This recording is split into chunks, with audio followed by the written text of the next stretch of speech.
Working in the care sector is rewarding, but also involves dealing with difficult and stressful situations at times. Pre-COVID, the sector was looking more closely at how it supports mental health. Now its importance has grown tenfold as we come to terms with life in a COVID world. I'm joined today by Katie Drakeford, Group Strategic Development Director at Valorum Care Group, to look in a bit more detail at mental health in the sector. Hi Katie, I guess the best place to start first of all is to ask how you are, and secondly, to ask about what the group has been working on to improve mental health in your teams.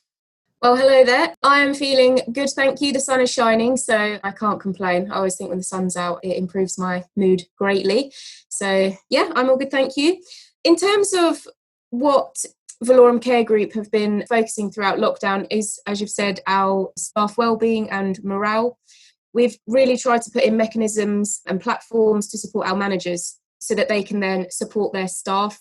We have a lot of remote teams working nationally from Newcastle all the way down to Cornwall. So it's been difficult to communicate to all of our staff to keep everyone feeling engaged. We recognised that we needed to do something so that people didn't feel alone through these difficult times. So we've put in various initiatives, various platforms, which I'll run through in a second. We've also recruited specific members of staff to join the team to support us with the rollout of some of these things. So really the biggest initiative that we've launched, or platform that we've launched, is an employee engagement app. Now, we named this My Valorum, and actually we got our staff team to help vote for their favourite name, so people were involved.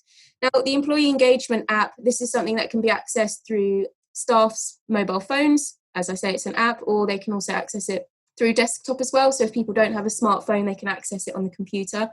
The whole purpose of this employee engagement app really was to allow everyone to have a voice and for everyone to feel that they can speak to anyone at any one given time. You know, if they're working remotely or if they are a lone worker, there's this whole platform where they can speak to managers, they can speak to their peers, they can have a voice. So some of the things that we have on this app, it's predominantly started with more business updates, and we have a weekly vlog from our CEO. Now, these have been really important, especially with everything that's happening with COVID, to give important business updates on policy changes, different government guidelines. As you know, on a weekly, sometimes even daily basis, the guidelines change. So this has been a really good tool for us to be able to communicate to staff. But equally, we've had a function on there that's allowed staff to raise concerns if they have, in particular, about COVID. As I say, we have other business updates, generally speaking, about where the business is going, if there's any changes to policies, processes, etc. But we also highlight good news stories on there. You know, we really want to focus on the good work that's going out in the services and promote those real success stories. We've got other sections of the app as well. So we have a social section, we like to call it. Now, the biggest feature on here, and actually is probably the most popular feature of the app, is called our photo booth. So we've effectively created our own internal Instagram. And this is a really good place for people to share what's going on in the services up and down the country. We've got a chat function on there, which is a bit like a messenger. So like I said before, this is, you know, a platform for people to be able to communicate so they never feel alone. We also run initiatives. So we're trying to keep things fun. So we run quizzes. We've been running competitions, opinion polls. So I've covered like a few things that we have on the app, but it, like I've said, it really is a platform for people to be able to have a voice. And I understand that the app also helps you to measure staff happiness. How does that work? Yep, so there's a happiness tool on the app. So this is where staff can, at any point, at any given time, they can click on, there's 3 faces on there, a happy face, a neutral face, and a sad or an unhappy face. And there's an opportunity for them to leave a comment as well. Now, this is really important for us, and we do a weekly report on this, which we share with the SMT. And when we review not only the unhappy comments, but also the happy comments, so that we know if there are any areas that we need to work on. We've been able to signpost people to some of our other support functions, for example, HR or our employee assistance program, so if they need free counselling. We also have a digital mental health service that we've signed up for our staff, which we might signpost them to. So it really is important for us, that employee happiness tool. And what's the app telling you about how your staff are doing? How are they coping? What sort of scores are you getting back? We've had highs and lows. It's been a roller coaster, I think, throughout lockdown. I think in particular with the certain initiatives that we're running, you can see people are happy about joining in those and the morale boost that it has, people posting things on Photo Booth. And then there are other weeks, For example, having to wear masks in the heat wave that we had, people obviously not happy because it's really difficult at work, which, we really fully understand.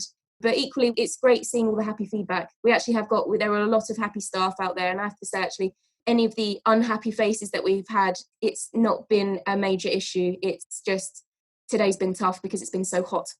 That's good to hear that overall you are getting kind of good feedback and good scores. And what about Together All? Could you explain a little bit about that? Yeah, so at the beginning of lockdown, we were really conscious that actually how tough it is for everyone, but in particular for our workforce, because obviously they are still having to go out and to work in the services.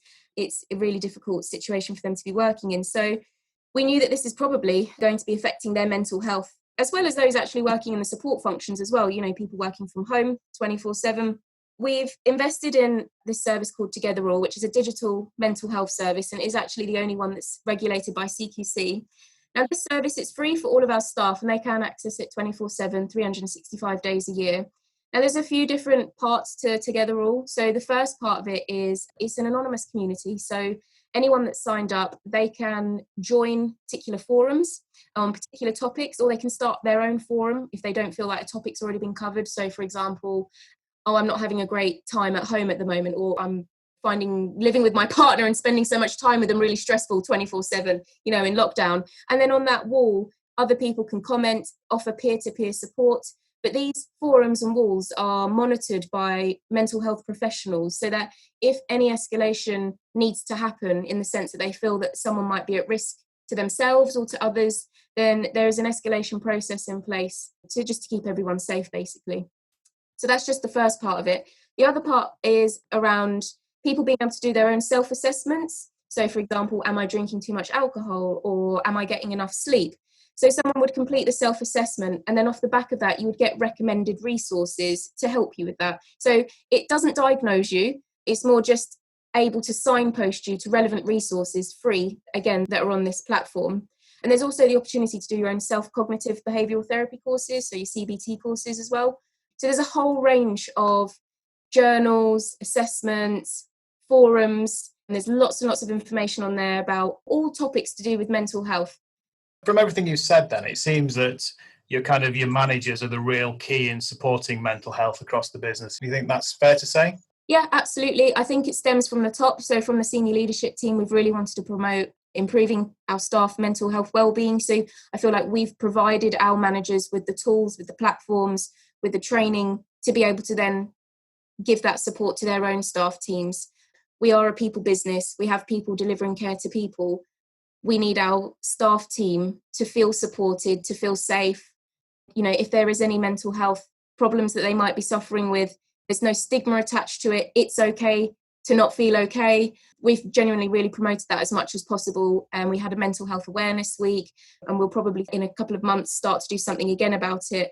It's not a subject that we're just going to, we've launched it and we don't want to talk about it again. It's something that we want to keep driving because people are going to be affected in completely different ways from COVID and working in the services, and also from head office as well. I know that's also been tough in a different way from those members of staff as well. So yeah, mental health wellbeing is very important to us, and it's something that we're going to continue to strive to improve for our workforce, absolutely. Katie, that's great. Thank you very much for your time today, and also for your insights into some of the innovative work the Valorum Care Group is doing to support wellbeing and better mental health across the organisations. Thank you.